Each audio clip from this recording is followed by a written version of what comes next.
Hello दोस्तों, मैं संतोष कुमार यादव। भारत और बांग्लादेश के खिलाफ जो स्थिति बनी, भारत मुकाबला जीता। श्रेयस अय्यर और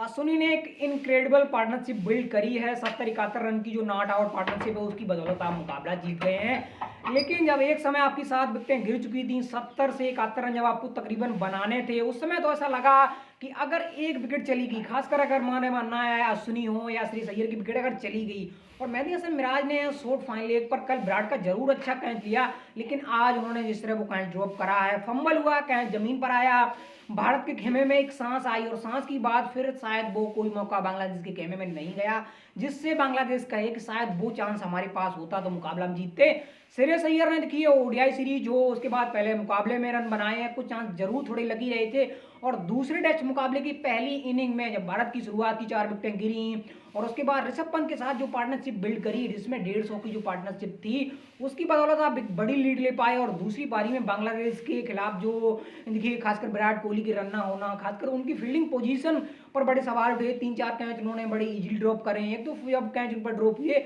तो उसके बाद कप्तान के लेवल पर इतनी हिम्मत नहीं थी, या ड्रेसिंग रूम से ये संदेश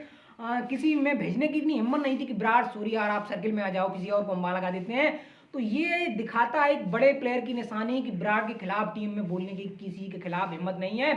होपफुली जैसे तैसे हम मुकाबला जीत गए हैं। श्रेयस अय्यर ने अच्छी बैटिंग करी है और क्रेडिट जाएगा, बड़ी इनक्रेडिबल बैटिंग करी है और स्पेस पर बैटिंग करके गए हैं। पार्टनरशिप बड़ी तेजी से हुई है, ऐसा नहीं कि टेस्ट मुकाबलों की तरह आपके पास अगर बिकते नहीं तो आप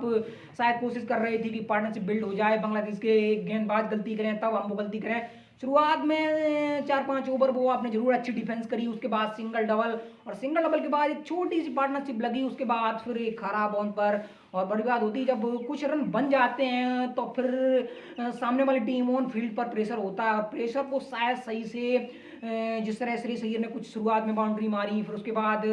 पार्टनर थोड़ी बड़ी हुई, 30-40 रन की जब पहुंची, 50 रन पर पहुंची, फिर अश्विनी ने वो अपना करेज और वो बात होती बोल्डनेस दिखाना शुरू कर दिया और भारत मुकाबला जीतने के करीब आ गया। और आखिरी ओवर में जिस तरह उन्होंने 16 रन बनाए भारत को और जीत की लाइन की दूसरी करीब ले गए, लेकिन मेहदी हसन मिराज की मेहनत बेकार चली गई। 5 विकेटें उन्होंने ली हैं और आज के डे में अगर जान झोंकने का काम किया है तो उन्होंने ही किया है, जब उन्होंने अक्षर को बोल्ड किया और खासकर ऋषभ पंत की जब विकेट ली, तब मुझे ऐसा लगा कि शायद इस मैच में बांग्लादेश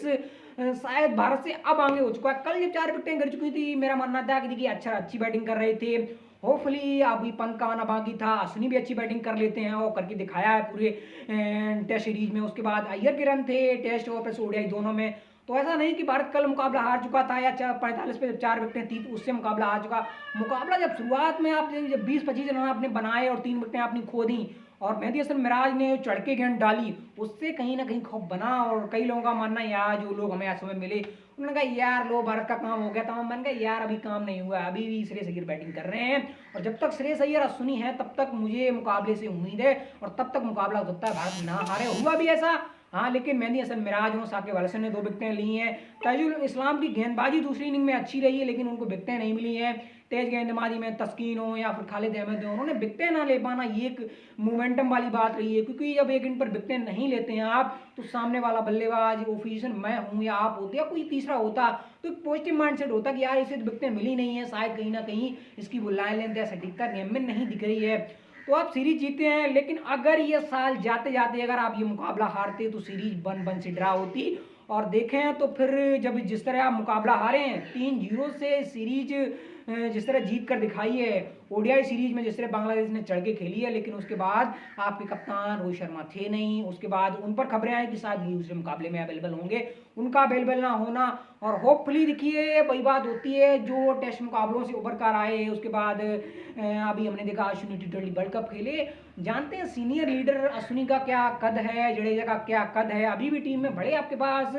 यंगस्टरों की कमी नहीं है, आपके पास अच्छी ऑप्शन है, आपके पास बैकअप अच्छे हैं, आपके पास पुल अच्छा है, लेकिन अभी भी जडेजा हो या अश्विनी हो इनका कद अलग है इंडियन टीम में। और खासकर क्यों, क्योंकि इनके पास गेंदबाजी में वेरिएशन है, बड़ी चाणक्य वाली गेंदबाजी है, एक्सपीरियंस है, लेकिन बल्लेबाजी कहीं ना कहीं इनको अप कर जाती है, जडेजा हो या अश्विनी हो। और होपफुली भारत मुकाबला जीता। अगर ये मुकाबला हारता यानी अश्विनी की विकेट जाती तो 1 रन पर श्रेयस अय्यर पर प्रेशर जाता, और 1 रन पर श्रेयस अय्यर पर अगर प्रेशर जाता तो श्रेयस अय्यर कहीं ना अपने आप को फंबल करते। अगर उनकी डिसमिसल होती तो फिर नीचे से कोई खड़ा होने वाला था ही ना, क्योंकि उमेश यादव छक्का जरूर मार सकते हैं लेकिन शायद वो डिफेंसिव अप्रोच या सिंगल डबल का गेम एंकर का रोल उन्हें सही से नहीं है भाई उतना है जितना उन्हें हिटिंग एबिलिटी में आता है। होपफुली देखें तो श्रेयस अय्यर के साथ साथ देखें जो अश्विनी ने मेरा मानना है जो पार्टनरशिप बिल्ड की बड़ी इंपॉर्टेंट पार्टनरशिप थी। और पहली देखिए इनिंग में ऋषभ पंत के साथ जो श्रेयस अय्यर ने रन बनाए हैं, और पहले मुकाबले में खासकर पहले टेस्ट मुकाबले में जो पहली पारी में उनकी 84 रन की जो पारी थी उसमें कहीं ना कहीं भारत एक बड़ी लीड की तौर था, ये भी क्रेडिटेबल है। भारत मुकाबला जीता और साल जाते आते मुकाबला जीत गए, क्रेडिट है